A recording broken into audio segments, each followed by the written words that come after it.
हम यहाँ पर आम लोग इत्तेहाद, जिसको शॉर्टली हम ALI या अली के नाम से भी याद करते हैं, उसके उन उम्मीदवारान में से कुछ के साथ बैठे हुए हैं, मौजूद हैं, कि जिनका ताल्लुक़ कराची से है। हमारी कोशिश रही है कि बेहतर से बेहतर लोगों को इलेक्शन में फील्ड किया जाए और उससे पहले बेहतर से बेहतर लोगों को पार्टी में शामिल किया जाए। मेरे राइट हैंड के ऊपर, एक्सट्रीम राइट के ऊपर जनाब हिलाल उस्मानी साहब तशरीफ़ फरमा हैं, जो पार्टी के सेक्रेटरी जनरल हैं। उनके साथ में सदीद मलिक साहब मौजूद हैं। ये एक रिटायर्ड नेवल ऑफ़िसर हैं, हाई लेवल के रिटायर्ड नेवल ऑफ़िसर हैं और बहुत एक फ़ाल हस्ती हैं। In service and after service बहुत वसी इनका तजर्बा है। मौजूदा सूरत हाल ये है कि नंबर ऑफ़ सिविल ऑर्गेनाइजेशन उनको या तो ये हेड कर रहे हैं या उनके मेंबर हैं, और ख़ुसूसन उनमें कई ट्रस्ट भी शामिल हैं। हमारी पार्टी में इनको चीफ़ ऑर्गेनाइज़र का ओहदा दिया गया है, जिसको ये बख़ैर खूबी अंजाम दे रहे हैं। मेरी अभी बात हो रही थी और इससे पहले भी मेरी इनसे बात हुई है कि रिटायरमेंट के बाद बहुत सारी सियासी पार्टियां ऐसी थीं जिनको ये ज्वाइन कर सकते थे और जहां से पॉजिटिव वाइब्स इनको मिले थे। लेकिन मालूमात हासिल करने के बाद इन्होंने ये महसूस किया कि आम लोग इत्तेहाद के जो अहदाफ हैं, जो ऑब्जेक्टिव्स हैं, और आम लोग इत्तेहाद में जो लोग मौजूद हैं मुकाबलतन बेहतर लोग हैं, अहदाफ भी बेहतर हैं। मैं ये नहीं कहूँगा बेहतरीन है, बेहतरीन तो अपने बारे में हर एक कह सकता है, लेकिन बेहतर हैं। तो सदीद मलिक साहब को हमने NA 241 में फीड किया है, इनको वहाँ उम्मीदवार नामज़द किया है और माशाल्लाह वहाँ अच्छा रिस्पांस इनके बारे में आ रहा है। मेरे बाएं हाथ के ऊपर जो साहब बैठे हुए हैं, प्रोफेशनली एक डॉक्टर हैं, एक मेडिकल प्रैक्टिशनर हैं और सैयद अली सलमान इनका नाम है और नेशनल असेंबली की कॉन्स्टिट्यूंसी 249 से ये हमारे उम्मीदवार हैं। उस कॉन्स्टिट्यूंसी में बुनियादी तौर के ऊपर नाज़िमाबाद और उसके मुल्हक़ा इलाके आ जाते हैं और इनकी खूबी ये है कि ये उन्हीं इलाक़ों में पैदा हुए, पले बढ़े और वहाँ के जो भी मसाइल हैं उनसे बखूबी वाकिफ़ हैं और इरादा रखते हैं, बल्कि तहिया रखते हैं कि वहाँ के मसाइल को बेहतर अंदाज से हल करेंगे। मेरे एक्सट्रीम लेफ़्ट के ऊपर जो ख़ातून तशरीफ़ फरमा हैं, निघत राशिद साहिबा हैं। ये प्रोविंशियल असेंबली की सीट 128 में हमारी उम्मीदवार हैं। अरसा दराज से आम लोग इत्तेहाद की मेंबर हैं, ऑफिस बियरर भी हैं और जिसे कहते हैं कि बहुत ही डेडिकेटेड किस्म की वर्कर हैं और सियासी शऊर इनका मेंशनेबल है। सियासी शऊर तो पाकिस्तान में तकरीबन हर एक का ही होता है, लेकिन उसके मुतालिक हम कह सकते हैं कि माशाल्लाह बहुत बाशऊर हैं। तालीम व तदरीस से भी इनका ताल्लुक़ रहा है और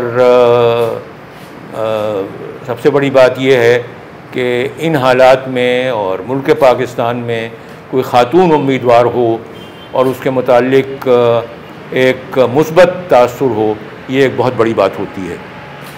तो ये वो इंट्रोडक्शन था, मुकाबलतन एक ब्रीफ इंट्रोडक्शन था जो मैं उन उम्मीदवारान का दे रहा था जो इस वक्त हमारे साथ मौजूद हैं। अब मैं यहाँ कुछ थोड़ी सी बातें अपनी पार्टी के बारे में भी बताना चाहूँगा।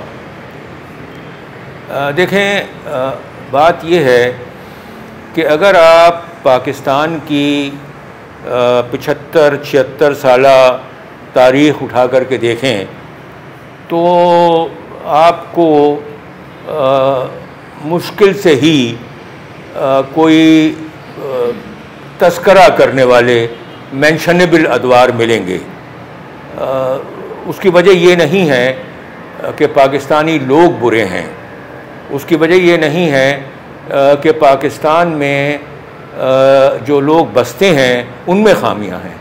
असल बात जो है वो ये है कि हमारे ऊपर हुक्मरान मुसल्लत किए जाते हैं।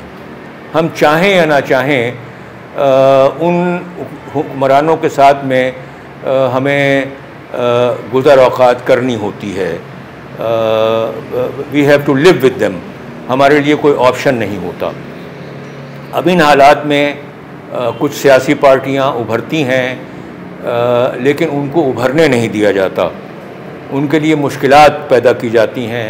ये वक्त नहीं है कि उन मुश्किलात का तस्करा किया जाए, लेकिन बहरहाल वो क्रिएट की जाती हैं। तो अब इन हालात में अगर कोई सियासी पार्टी सामने आती है, उम्मीदवारान भी बेहतर लेकर के आती है, तो ये एक बहुत ही पॉजिटिव चीज़ है। और मैं समझता हूँ कि जहाँ जहाँ हमारे उम्मीदवार हैं वहाँ वोटर्स को इस बात का एहसास होना चाहिए कि ये बेहतर लोग हैं। ये वो लोग नहीं हैं जिनको कि फसली बटेरें कहा जा सकता है।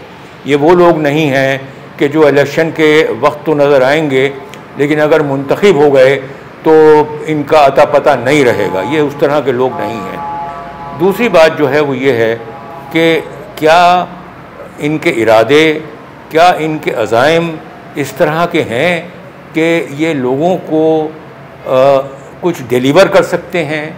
ये क्या ये लोगों के हालात बेहतर करना तो बहुत दूर की बात है, उन हालात में कोई पॉजिटिव कंट्रीब्यूशन कर सकते हैं। तो यकीनन जो हमारी पार्टी है आम लोग इत्तेहाद, उसमें जो सोच है, उसके जो अंडरलाइंग आइडियाज़ हैं वो ऐसे ही हैं। मिसाल के तौर के ऊपर हमारा मोटो है बहबूद, बहबूद और सिर्फ बहबूद, welfare, welfare and welfare Elon.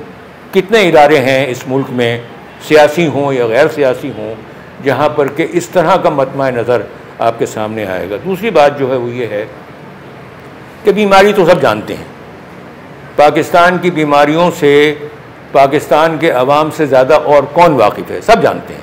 सवाल ये है कि उन बीमारियों की कभी तशख़ीस हुई है? बुखार तो होते हैं, मुख्तलिफ़ किस्म के बुखार होते हैं, डॉक्टर भी आकर के देखते हैं, उनको भी पता नहीं पड़ता। कोई कहता है कि जनाब आप ब्लड का टेस्ट कराएं, कोई कहता है आप दूसरा कोई टेस्ट कराएं, कोई कहता है कि आप एक्सरे कराएं, उससे मालूम होगा। लेकिन आम लोग इत्तेहाद इस मुल्क की मुश्किलात, इस मुल्क की बीमारी की तशख़ीस कर चुकी है। और वो क्या है? वो है दो चीज़ें, बदउनवानी, करप्शन, बदउनवानी से मुराद करप्शन, और नंबर 2 नाअहली, इनकॉम्पिटेंस। ये दो चीज़ें हैं जिन्होंने हमको यहाँ तक पहुँचा दिया है। ये दो चीज़ें हैं कि जिसकी बुनियाद के ऊपर हम जिस गड्ढे के अंदर हैं वहाँ से हम निकल नहीं पा रहे हैं, और ग़ालिबन जब तक कि उनका इलाज नहीं हुआ हम वहाँ से निकल भी नहीं सकते। अब सवाल ये है कि करप्शन का सद्देबाब कैसे हो। यहाँ तो इस मुल्क में तो वो इदारे जो करप्शन का सद्देबाब किया करते हैं उनके ऊपर ख़ुद इल्ज़ामात लग रहे हैं। कौन सा इदारा ऐसा है सिविल कोर्ट से लेकर के और सुप्रीम कोर्ट तक, जिसमें नैब और दूसरे इदारे भी शामिल हैं, कि जिनके मुतालिक लोग मुतमईन हैं कि ये इंसाफ करने वाले हैं। कोई भी इदारा ऐसा नहीं है। इन इदारों को ठीक करना, इन इदारों में बेहतर लोग पहुंचाना, वो भी एक जुएशीर वाली बातें हैं। वो ऐसा आसान काम नहीं है। आपने देखा अभी हाल में सुप्रीम कोर्ट में 2 जज साहिबान ने इस्तीफ़े दिए।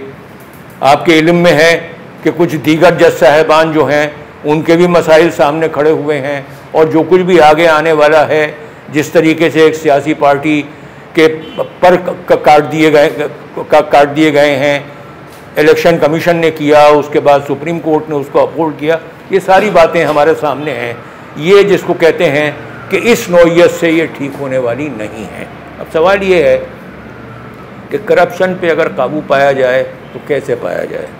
ये कोई हमारे पास मैजिक वांड नहीं है कि हमने लकड़ी घुमाई और सारा कुछ ठीक हो गया, ऐसा नहीं है। ये चीज़ें आहिस्ता आहिस्ता होती हैं। कैसे होती हैं? मिसाल के तौर के ऊपर आम लोग इत्तेहाद का जो मैनिफेस्टो है, उसकी चंद बातें मैं आपको बताना चाहता हूँ। सबसे पहली चीज़ जो है वो ये है कि सरकारी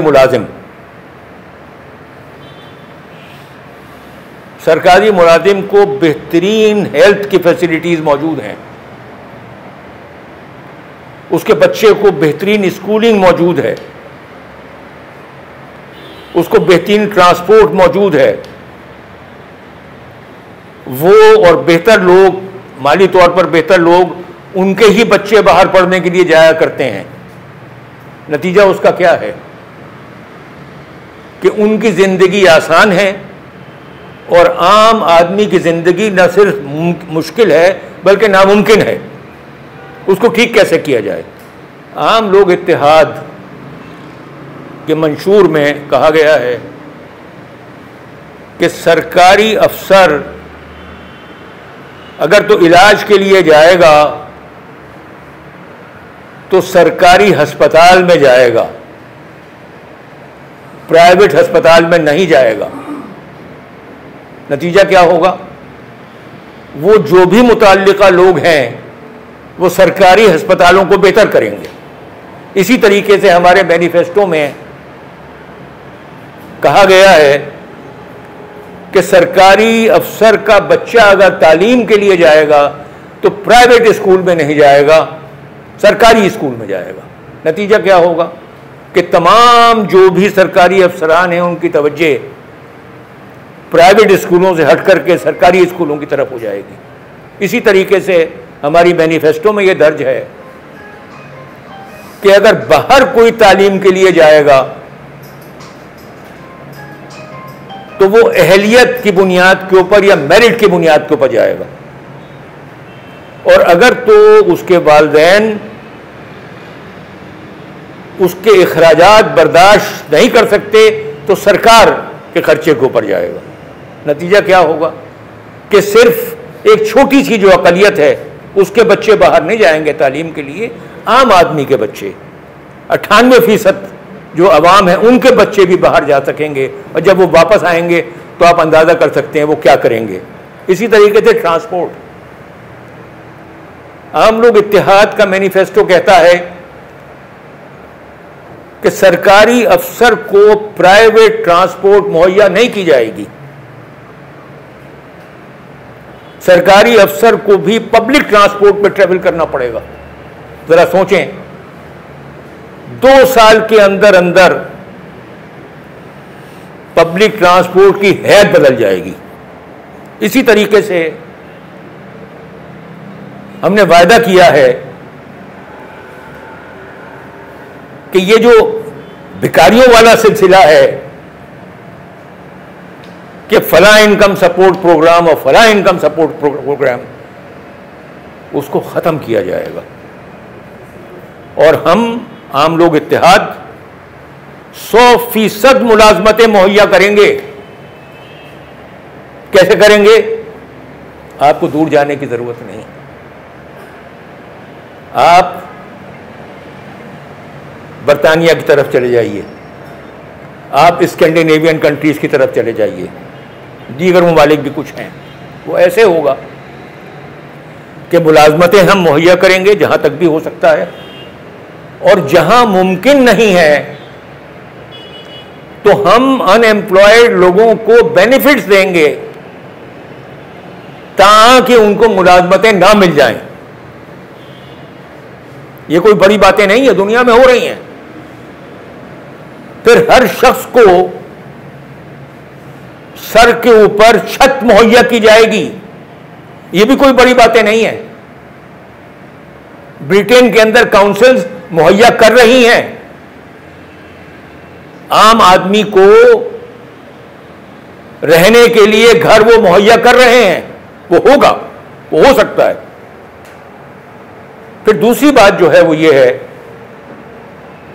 कि जहां जहां ओवर स्टाफ इदारे हैं उनमें फिर गोल्डन हैंडशेक का सिलसिला शुरू किया जाएगा। यहां पाकिस्तान में सिवाय अदलिया के तमाम इदारों में जरूरत से दुगने तिगने लोग मौजूद हैं। पीआईए को बिठा दिया, क्यों बिठा दिया? कि जरूरत से ज्यादा लोग तनख्वाहें ले रहे हैं, बैठे हुए हैं, कुछ नहीं कर रहे। स्टील मिल को तबाह कर दिया, क्यों कर दिया? कि जो सियासी पार्टी आती है मुलाजमतें देती है। तो जहां जहां फालतू लोग बैठे, वापडा का यही हाल है, नेशनल हाईवे अथॉरिटी का यही हाल है। तो जहां जहां फालतू लोग हैं उनको गोल्डन हैंडशेक देकर के उनको फारिग करना, इदारों को खड़ा करना। और हम, रेलवे इंक्लूडेड, हम ये नहीं चाहते कि इन इदारों को बेचें, इनको प्राइवेटाइज करें। हम इनको पब्लिक प्राइवेट पार्टनरशिप की बुनियाद के ऊपर लाना चाहते हैं। हम इनके शेयर्स को स्टॉक एक्सचेंज में फ्लोट करना चाहते हैं ताकि लोग अपने असासों को खुद मैनेज करें। तो जब ये चीजें होंगी तो नतीजे के तौर के ऊपर आपके मामला बिल्कुल बदल जाएंगे। आपको पता है, बातें हो रही हैं कि जनाब 300 यूनिट बिजली के हम मुफ्त दे देंगे। अरे आपने किया क्या है? आपने ये किया है कि जो ये IPPs हैं, जो बिजली बनाने वाले इदारे हैं, उनको आपने कैपेसिटी पेमेंट्स प्रोवाइड कर रहे हैं। और इनमें बहुत सारे इदारे ऐसे हैं कि उनकी मशीनें कभी चलती नहीं हैं, बिजली का एक यूनिट वो पैदा नहीं करते हैं, लेकिन जिस वक्त के इनकम टैक्स रिटर्न सबमिट करते हैं तो वो अरबों रुपया बताते हैं कि हमारा मुनाफा है। कैसे है? आप कैपेसिटी पेमेंट देते हैं उनको। ये 300 यूनिट वाली बात कोई बड़ी नहीं है। इंडिया के अंदर आम लोग, पार्टी 300 यूनिट बिजली दिल्ली के लोगों को दे रही है, लेकिन उसमें दयानतदारी करने की जरूरत है, जो इनके बस की बात नहीं है। तो ये तो वो चीजें हैं जो मैंने आपको बताया करप्शन का सद्देबाब करने के लिए। अब दूसरा मामला जो है अहलियत का। अहलियत का मामला ये है कि पाकिस्तान के कॉन्स्टिट्यूशन में आर्टिकल 25A मौजूद है और वो अवामुन नास से ये वायदा करता है कि 5 साल की उम्र से बच्चे को लेकर के और 16 साल की उम्र तक उसकी तालीम मुफ्त होगी और लाजमी होगी। पाकिस्तान में कोई सूबा ऐसा है, कोई शहर ऐसा है जहां पर वो मुफ्त और लाजमी तामीर है, तालीम है? नहीं है। ये वडेरा शाही का हिसाब किताब है। यहां पर सूरत हाल जो है वो ये है कि थाना वडेरे के नीचे हो, अस्पताल वडेरे के नीचे हो, सिविल जज या मैजिस्ट्रेट बैठा है वडेरे के नीचे हो, और सबसे ज्यादा जो अताब है वो अदलिया के ऊपर है। तो ये जब हालात होंगे और तालीम नहीं होगी, तालीम के साथ साथ तरबियत नहीं होगी, तो नतीजा क्या होगा? आप यकीन कीजिएगा, मैं अदालत में था, वहां से फारिग होकर के वापस आया, कई लोगों को मैंने एम्प्लॉय किया, अहलियत ही नहीं है, आता ही कुछ नहीं है। वजह क्या है? अगर तालीम है, कैसी तालीम है? घोस्ट टीचर्स, तालीम है तो कैसी कैसी तालीम है? घोस्ट स्टूडेंट्स, ऐसे कोई हुआ करता है? इस तरीके से कुछ भी हासिल नहीं हुआ। तो नतीजे के ऊपर तालीम आम करनी पड़ेगी, तरबियत आम करनी पड़ेगी, और ये कोई बड़ी चीज़ें नहीं हैं, ये निहायत मामूली चीज़ें हैं। तो हम ये समझते हैं आम लोग इत्तेहाद में कि अगर तो इन बुनियादी मसाइल को एड्रेस कर लिया गया और अवामुन नास की ज़रूरियात पूरी कर ली गई, तो इस बात को एश्योर किया जा सकेगा कि बेहतर नुमाइंदे वक्तन फ़वक्तन मुंतखब होकर के ऐवानों में जाएंगे। इस वक्त सूरत हाल क्या है?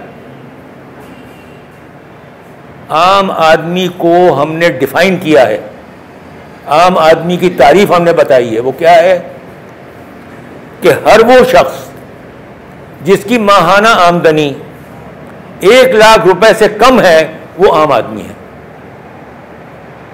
और जिस शख्स की आमदनी या रिसोर्सेज माहाना 1 लाख रुपए से ज्यादा हैं वो आम आदमी नहीं है। इस तरह का आम आदमी, नेशनल असेंबली ले लीजिए, सेनेट ले लीजिए, चारों पांचों सूबाई असेंबलियां ले लीजिए और उनको भी छोड़ दीजिए, जो बल्दियाती इदारे हैं वो ले लीजिए। इस तरह के कितने नुमाइंदे आपके वहां बैठे हुए हैं? हमने हिसाब लगाया है तकरीबन 99.5% वो लोग हैं जो आम आदमियों में नहीं हैं, जो पैसे वाले लोग हैं, और मुश्किल से कहीं 0.5 आपको नजर आएंगे जो उस कैटेगरी में आते हों जिनकी आमदनी 1 लाख रुपए माहवार से कम हो। तो मेरी गुजारिश ये है कि ये बज़ाहिर एक बहुत बड़ा प्रोग्राम मालूम होता है, लेकिन बिल्कुल बड़ा नहीं है। मैकेनिज्म मौजूद है। पाकिस्तान के अवाम बेहतरीन क्वालिटी से मरस्सा हैं, जहां तक कि उनकी कुदरती और नेचुरल टैलेंट का ताल्लुक है। They are second to none. यही लोग जब बाहर चले जाते हैं, मगरिबी ममालिक में चले जाते हैं, गल्फ कंट्रीज में चले जाते हैं, इनसे परफॉर्मेंस का कोई मुकाबला नहीं कर सकता। लेकिन जिस वक्त ये लोग पाकिस्तान में आते हैं तो ये एक लाइन भी नहीं लगा सकते। अगर आप इनको देखें तो ये एक लाइन भी लगा नहीं सकते। अगर आप देखें तो ये हर वक्त ट्रैफिक की वायोलेशन कर रहे होते हैं। आम लोग इत्तेहाद ये कहता है करप्शन के जमन में कि हम अदालतें हों, सरकारी इदारे हों, कोई भी इंस्टीट्यूशन हो, हम हर जगह सीसीटीवी कैमरे लगाएंगे और वहां पर जो लोग पैसे देते हैं और जो लोग लेते हैं, कैमरा उनको रिकॉर्ड कर रहा होगा। पैसा देना और लेना बहुत मुश्किल बना दिया जाएगा और उसके साथ साथ हर शख्स के ऊपर, खुसूसन सरकारी अफसर के ऊपर वॉच रखी जाएगी कि इनके असासे कितने हैं और कहां से आए हैं। सियासतदानों पे वॉच रखी जाएगी कि इनके असासे कितने हैं और कहां से आए हैं। तो मैं ये समझता हूं, ये मैंने बहुत थोड़ी चीजें बताई हैं आपको आम लोग इत्तेहाद की। हम एक ग्रीन पार्टी हैं, हम इस बात के ऊपर यकीन करते हैं कि अगर तो तवानाई हो तो ग्रीन तवानाई हो। ये जो कोयले से जो बिजली पैदा हो रही है या जो फॉसिल फ्यूल से पैदा हो रही है, हम ये यकीन करते हैं कि हाइडल पावर होनी चाहिए। हम ये समझते हैं कि विंड पावर होनी चाहिए। हम ये समझते हैं कि सोलर पावर होनी चाहिए। तो ये चीजें जिस वक्त होंगी तो ये मुल्क ट्रांसफॉर्म हो जाएगा। ये इब्तिदा है। ये थोड़े लोग सामने हम लेकर के आए हैं। इंशाअल्लाह अगर आपने इनको कामयाब बनाया, पाकिस्तानी लोगों ने इनको कामयाब बनाया, तो ये एक इब्तिदा है। मैं खुद उम्मीदवार नहीं हूं, ना उम्मीदवार बनने का इरादा रखता हूं। मैं अपनी इनिंग्स खेल चुका हूं। मेरी कोशिश एक और सिर्फ एक है कि मैं बेहतर से बेहतर लोग, आम लोग इत्तेहाद के जरिए से सामने लेकर के आऊं, अवाम के सामने पेश करूं उनको ऐवानों में पहुंचाऊं और इस मुल्क की किस्मत बदलने के अंदर जो भी थोड़ा बहुत कंट्रीब्यूशन इस उम्र में मैं कर सकता हूं, मैं इंशाअल्लाह करूं। बस ये मेरी आपके सामने पेशकश है।